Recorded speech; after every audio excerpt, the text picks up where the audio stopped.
We're going to do 3 parts of this workshop, and I'm going to use Google Drive to do it.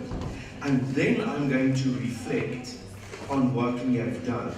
So the idea of the learning experience design in this workshop is to let you experience what the lecturer does and what the student does. And it's for me very important that after when we have done the practical, the hands-on stuff, that we reflect.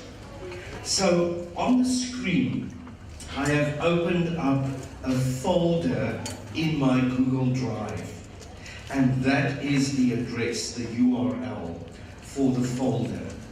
So if you connect via Wi-Fi, the internet, onto your browser, you will be able, and you type in that address, you will be able to get access to the files that are made available for you.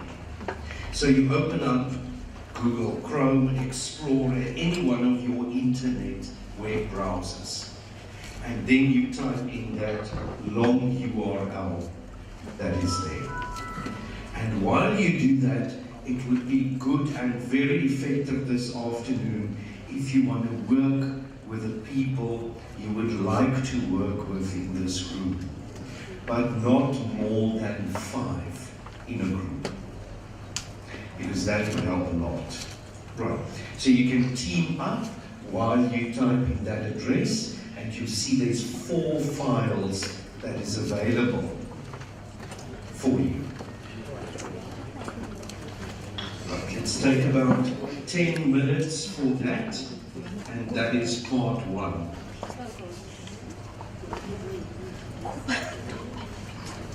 https://.google.com.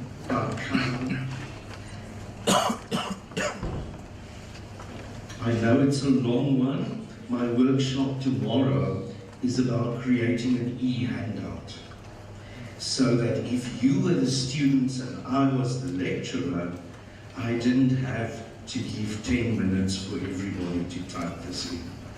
I can already start reflecting. What I find happens in class is that one student of a group comes forward, writes it down, and takes it back to the rest of the group. Students tend to do that. They figure out quickly how to solve the problem. That's our biggest thing of getting people at one time online, is that the URL of the internet address is too long. There's a suggestion for a short URL. Google Drive doesn't give me the short one. The Google Form, though, gives me a shortened URL. Your other option is, and that's what I'll do tomorrow afternoon, is to make an hyperlink, which will be easier. If one in the row has got it, then the rest can just copy from that person. What are my values and skills that I'm getting to the teacher or to the students here? I'm getting them to be accurate in reading.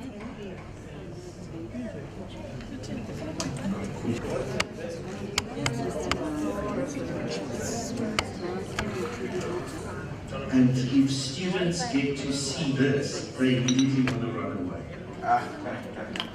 Or they'll say something like, okay, copy it, paste it, and quickly email, WhatsApp, SMS it to me. Because with my device, I can just click on it there and it will go. So if one person in your vicinity has got onto the 4 files, that's why I allocate 10 minutes for it. Then I can go on. Then I can go on to part 2. Wife is a problem. Wife is a problem. Hey! Wi-Fi is a problem. Okay. Takes a while. Okay. although it seems to me like you might need 1 or 2 devices per group to make the Wi-Fi traffic a bit easier. And these are the things students do automatically. Let's check if it's on one phone, on one computer, one tablet, whatever, and then they start sharing. Okay, so I'm going on it. It doesn't matter if you're on it now, it will come as the time progresses. The orange part there that I see shows quite bad on the screen. This is about designing a learning experience. And my colleague Prof. Ngambi spoke about the learning experience this morning. And we call it a Roulo, R-U-L-O, or Roulos. It stands for a reusable learning object. So I make something online, but I can use it in about 10 lectures for different year groups and different courses. The fact is it can be used over and over again. And people usually come up with, I don't have time to do this. So then all that one does is you spend time to do it at least once. Then you don't have to do it again next year. It's part of preparation. Now, I'll pop the screen back again. But in the meanwhile, this is now where I cater for the diversity. People who are on the site and have got the different files open up in front of them, you can continue. I'm going to put up what should be done, and then I'll put the screen back again. So if you want to go in and see what's happening, I'll just get it from someone in your group that you're working with. It says we must construct a 30-minute learning experience. Not a lecture, not a lesson. A learning experience that will take someone 30 minutes to do. And that is a learning experience for your department by using 2 of those 4 files that I've given you. One is a text document, a PDF, and the other 2 are videos, 2 short videos. One is 6 minutes, which for me is too long. The other one is 3 minutes. Students never look at videos longer than 3 minutes. You can check yourself out in YouTube. If that documentary goes over a minute, you say, I'll watch it later. Funny enough, people have time to watch YouTube, but they don't have time to look at the electronic stuff that's available. So that's another thing to take in consideration. Students pay for data, so you don't upload a 35-minute documentary. They can't afford to download it. And how long will it take? So those things must be taken in consideration. You are going to use Google Docs. And I know at least one person in the group has got a Gmail address. If you've got a Gmail address, you have access to Google Docs. Who has worked in Google Docs before? So it's not a strange. So what we're going to do is we're going to use Google Docs in the next hour. And this 30-minute learning experience for your department you should use one Google Doc, 2 slides in the Google presentations, 1 Google form,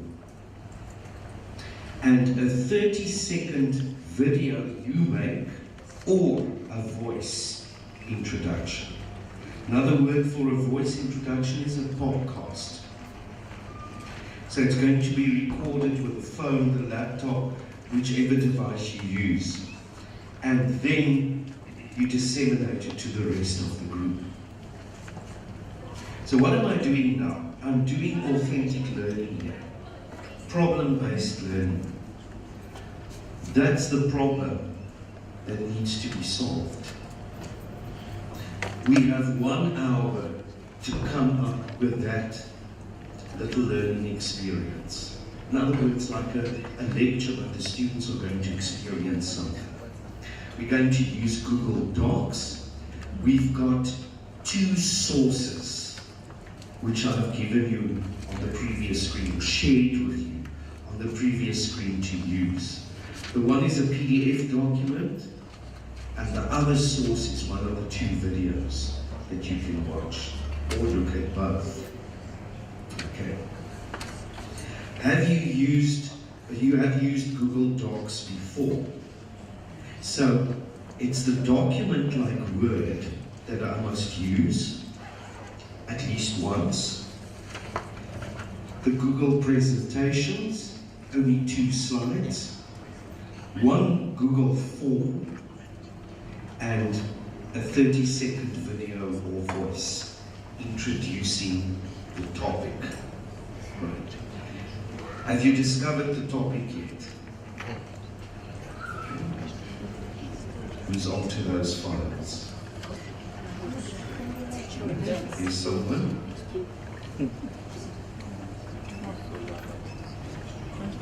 Authentic learning always has to do with what we call cognitive dissonance. So it means the challenge is there for you to explore and find out. That's where learning takes place. Learning always takes place in a space amongst people. You remember that Pokemon game that everybody played? If I have that open now, there's Pokemon here in this room, but I cannot see it. They're among us. It's like learning. It's there without seeing it. Right. Okay, and can you read the topic for us from Google Drive? There. Industry 4.0. Industry 4.0, or what we call the 4th Industrial Revolution. There's 4 documents. The first one says Industry 4.0. The second one is a Google form, which we're going to look at later. There's a video, and there's a video. Right. You may use this one and any of the 2 videos. And in Google, you use Google Docs. There's Google Docs, which is a word processor. I know the screen is terrible.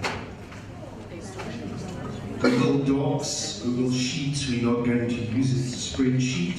Google Slides, and under More is a Google Form.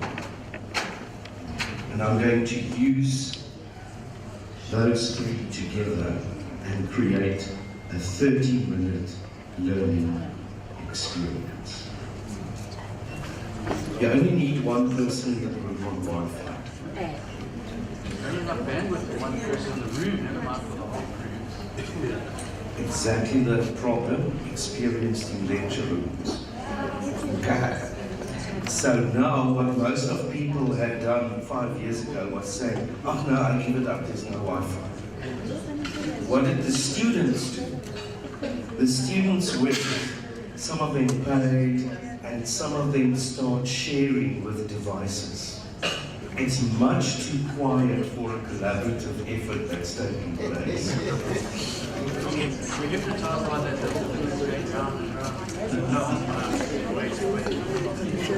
That little tumble dryer. Remember, your sources are those, that 1 PDF file and 1 of the 2 video files, and you must create a 30-minute learning experience from that by using the Google Docs stuff. See, 1 in each group has got the files opened up, which is fine. Okay.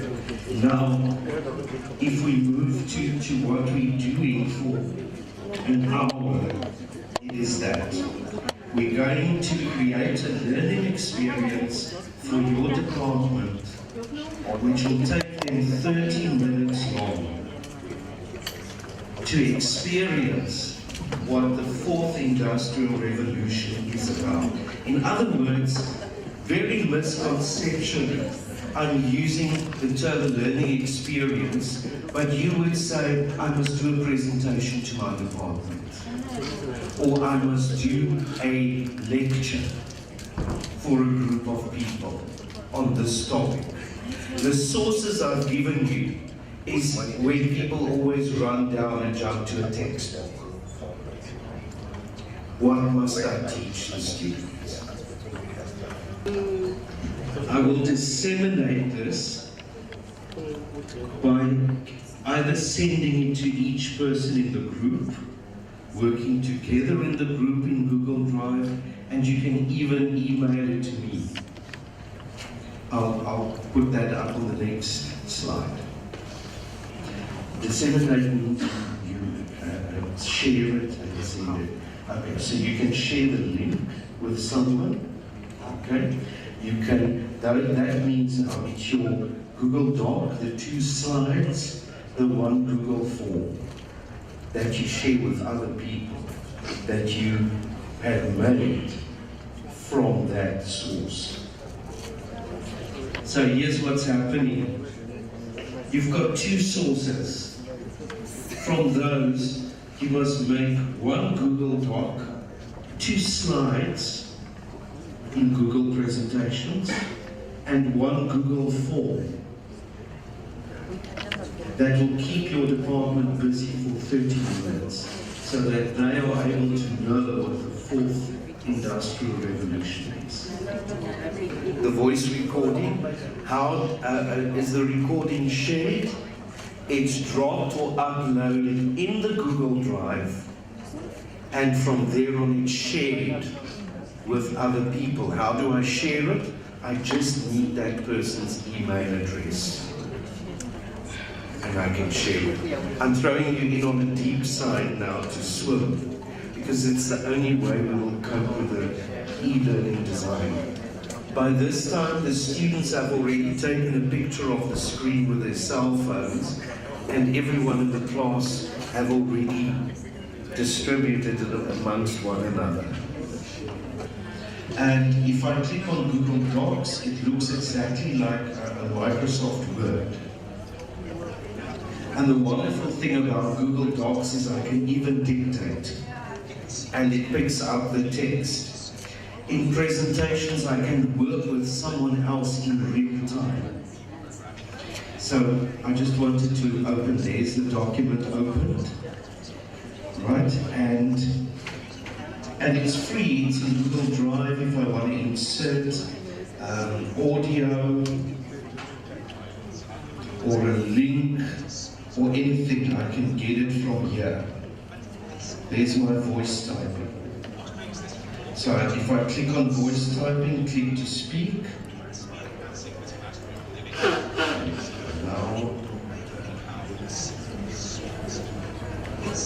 Now, I am now busy typing on the computer.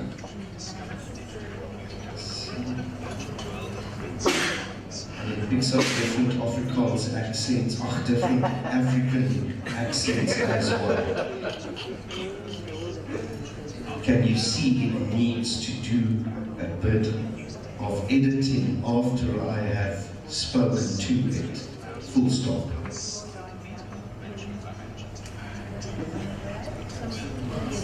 So this is a way of dictating while you are busy working in Google Docs, and it can happen in real time.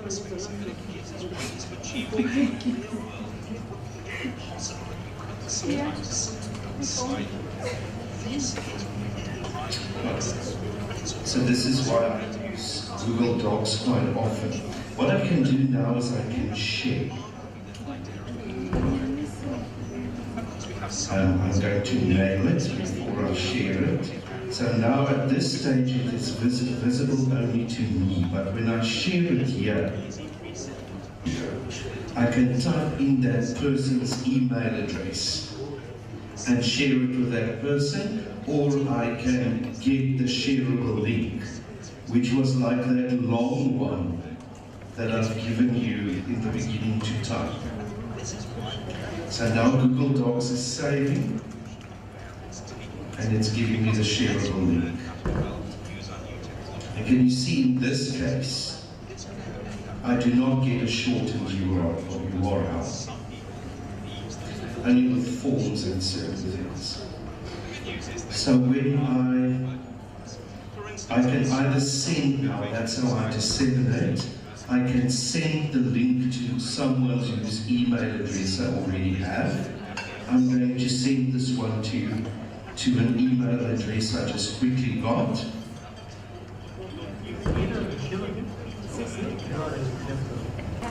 Right, now I'm sending the link to Ukile. And now the moment he receives the link, you can type in there, where is he now? You just see. Then the moment he gets the email, he's able to type in there, and I can see in real time while he's typing. So we can work on the same document in the same time, in real time. And these things we discover as you work along in these online applications. And now that idea of the fourth industrial revolution, or of Industry 4.0, if you're in a group, 2, 3, 4, 5 people can work at the same time in the same Google presentation, Google Doc. You can record even at the same time. And the best thing is it doesn't matter where you are in the world. It happens as fast as that the light can carry the signal. And that students know already. So these are things we have to use in the classroom. Because that's what they're used to. Okay, so now we're a bit closer to this. Is there anyone else who would like to share their Gmail address just for this demonstration purpose? Anyone else with a Gmail? No one. Then just so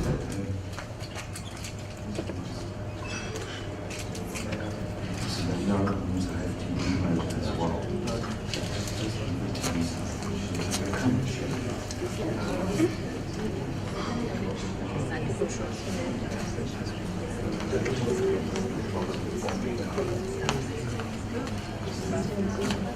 Right, so this is a confusion that's caused with all people involved in teaching and learning. Right, deliberately like this.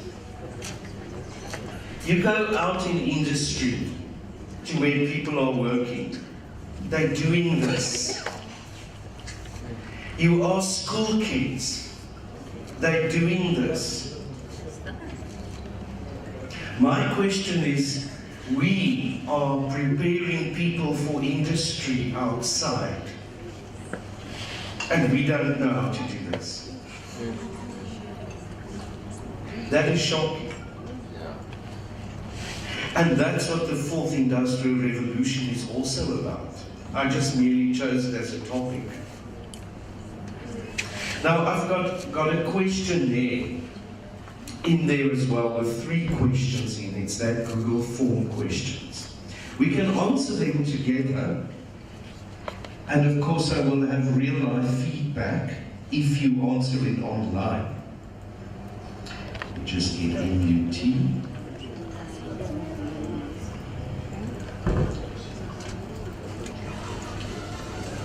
And of course I went offline again.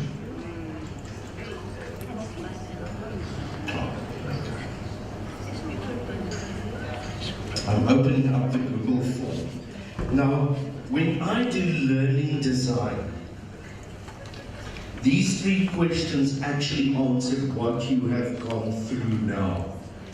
People tend to go like when you chase off on them with a car, It is fright, flight, or freeze.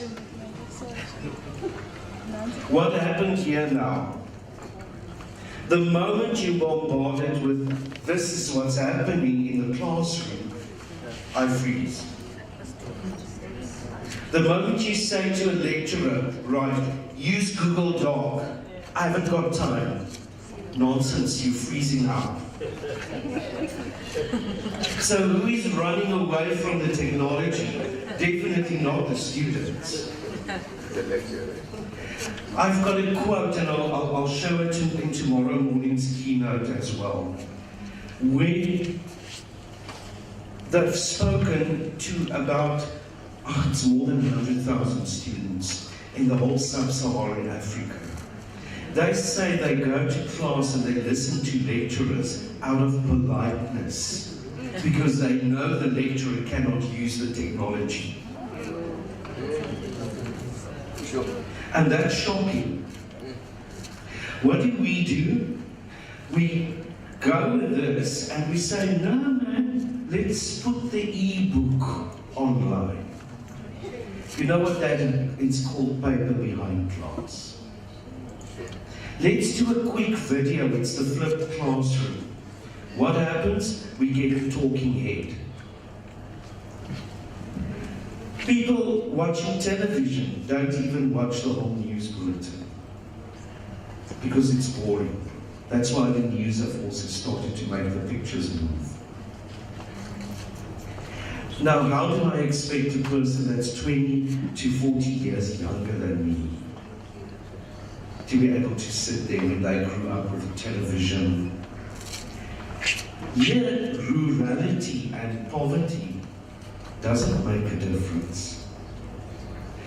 Our latest research shows now that 75% of internet users in South Africa use their phones to access the internet. 75%.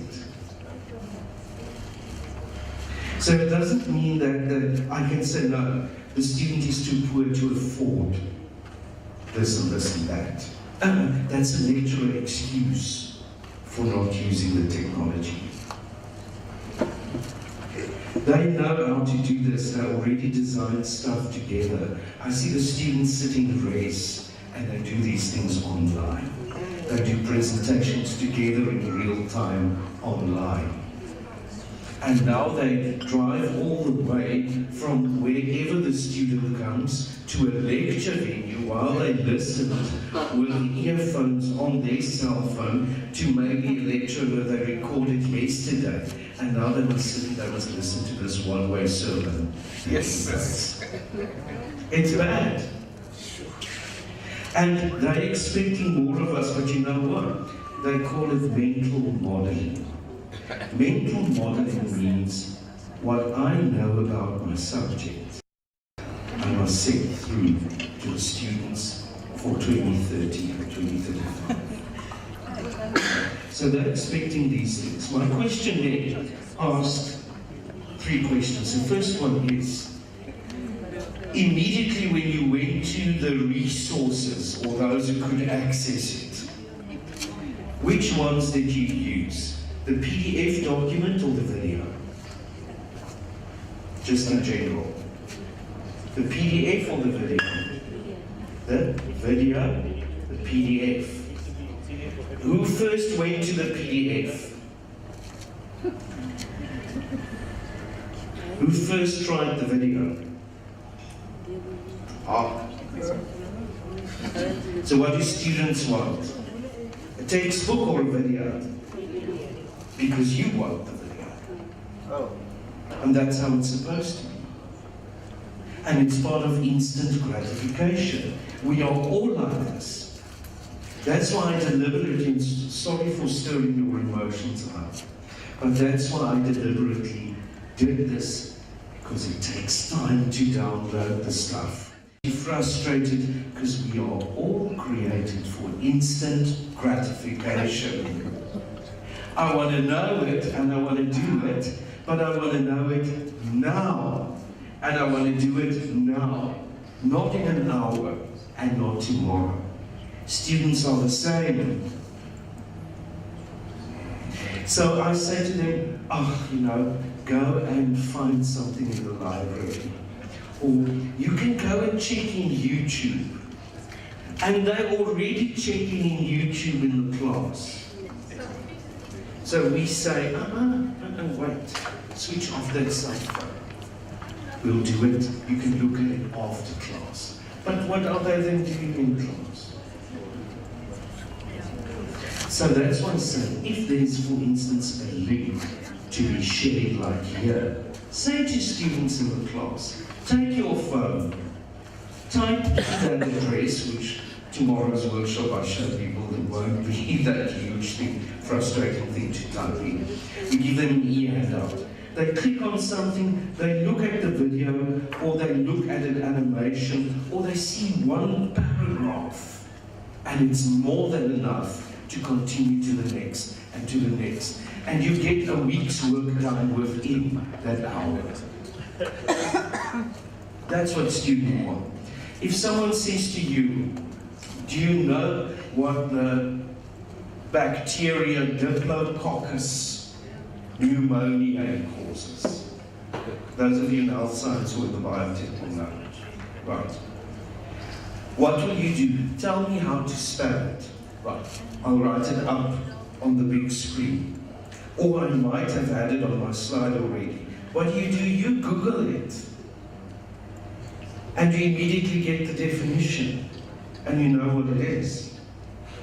And if there's even a video, that's so much better. That's what students want. That's what we want.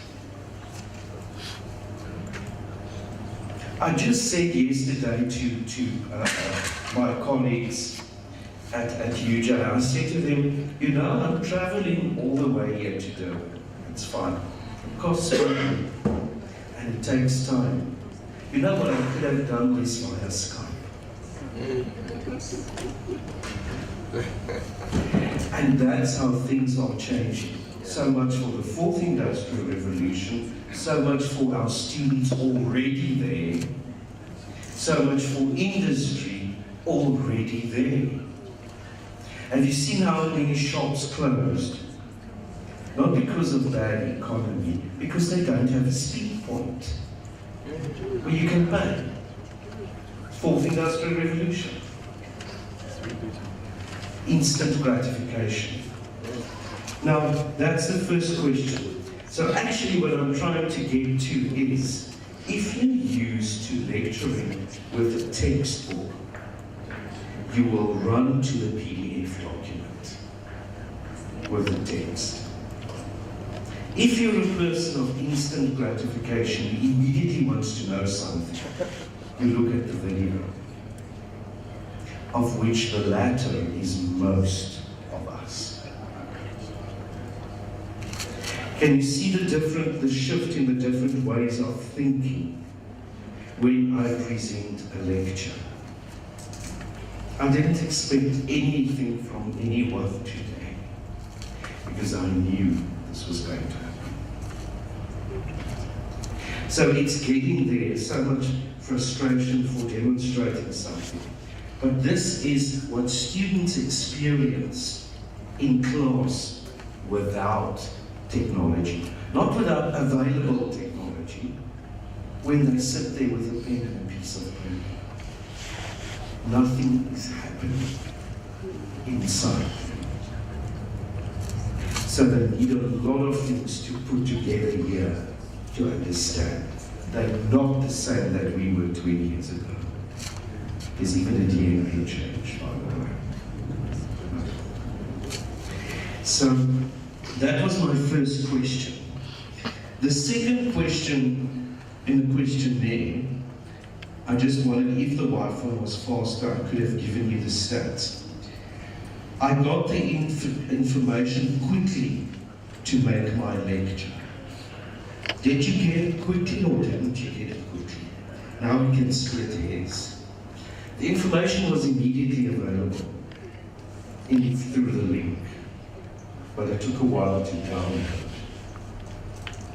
And therefore I jumped the gun a bit and I spoke about shorter videos and shorter, compact things to download.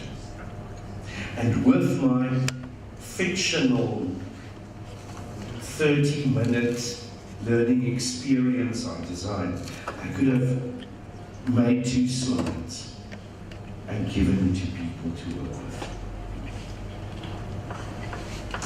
The other thing, when we hear workshop, we think it's a breakaway, someone stands, we sit down and we take notes. Right? When workshop has got the key word in work, hands-on. Students love to workshop, but they switch off when they're bored. And we say they're lazy. But you know what? Why do I have to walk a kilometer to the library if I could Google?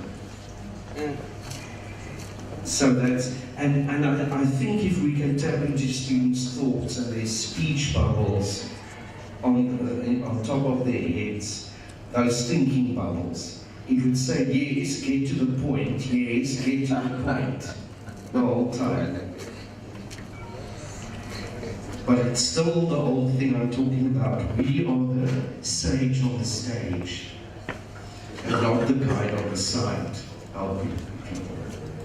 My last question that I have in the questionnaire, and then I'm going to conclude. I like the smaller parts of info more. Do you like small parts of info or big parts? We want it chunked. It's called micro-learning. And that's exactly what I've been doing now. Experience something, why? What's the point? What is it getting at? This is wasting my time. Okay, we do it because, okay, that's right. That's what students want. Micro-learning. So a lot of small things can make up a bigger thing. The millennials, and I'll talk about it tomorrow, want instant gratification. They are seekers of information. But don't give me the whole Old Testament to read through to find out one thing. We are also like that. We look at the table of contents and we go to that page and we find what we want. Nobody reads the whole book. So think of that. And people, the other thing for me that is, it's close to my heart but it's important is we are training people for industry, skilling them to go out, to work, to make the economy better. So you and I can have a nice retirement one day. Right? We are not training academics for our subjects. If I'm developing a student to be an academic in my field, they will start working at the university and come to me. It doesn't have to happen in my class on a pre-graduate level. And students are fully aware of that. This test is so heavy, these students didn't work, so the test, I just made the test heavier. Right? But I'm not training future professors. I am, but I don't know it yet. So that's very important to take into account. After this, with this whole thing, let's say I fictionally created a 30-minute learning experience for my department to go through the experience, to understand what the fourth industrial revolution means. And I've done it in an online fashion and I've given it to them. How do I know that they can do it? That's called assessment.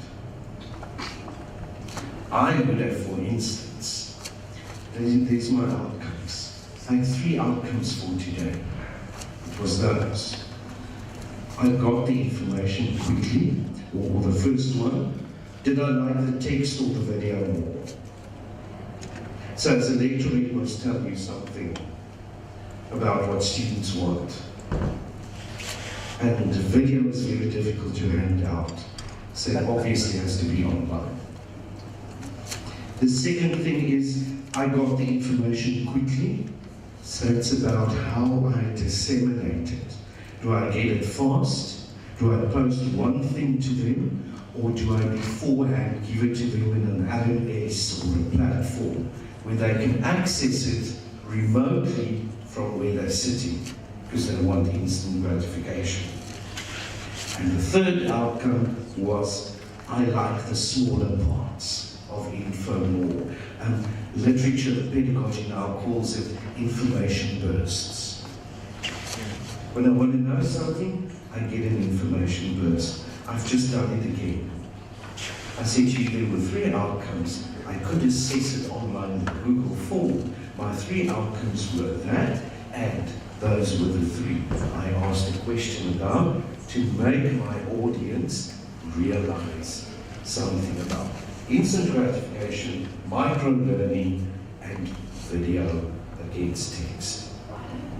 And that's the purpose. Now I asked you, do I really need, did I really need an hour and a half to do that?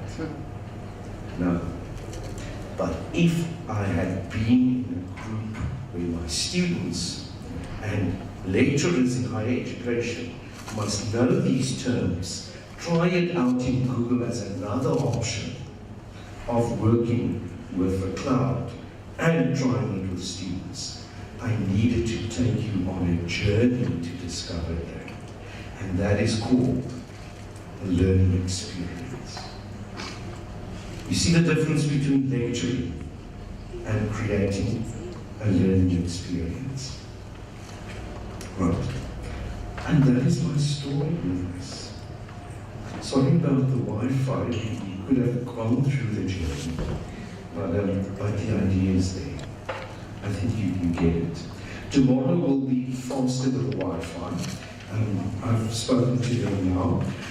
Then I learned, what I've learned was how to take a group of these extra available things, take it all together on one page, and either email or in Blackboard or wherever, Sakai or Moodle or wherever, just put up that one page and show people how to directly work with an interactive e-book in the classroom. I call it an e-handout. Right, so we'll look at that tomorrow. Getting back to the beginning, you see how this could be a reusable learning object. Because I could use that for next week, next year, in 5 years.